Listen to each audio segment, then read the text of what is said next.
I discovered that was a benefit during this pandemic time in our teaching style and model is that very adaptability that the faculty had for looking for new software, for thinking about how to meet the needs of this particular group of students, sometimes even one particular student. And so several of the teachers were able to start using optional synchronous pieces. I was mentioning this to a colleague that we felt like these first-year students didn't really quite catch our culture, how we are as a community of Christ together. And she said, yes, but you know what? This group of students is more closely connected than any other cohort or group of students I've seen come through in the last decade. And I thought, well, that's amazing because they haven't even met each other in person.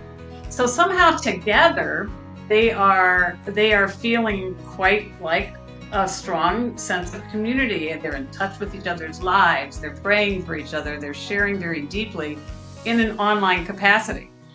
I think the pandemic has been a gift to the church in many ways that are already apparent.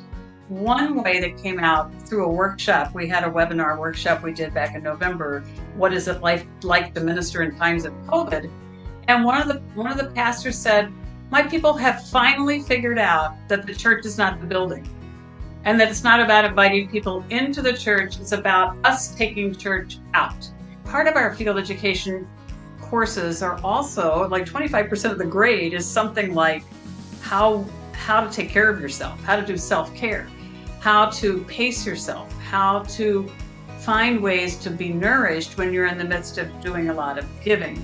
And so that part never went away. That was still part of our field education course, and it was maybe even more important because the times were so intense and so unsure and uncertain.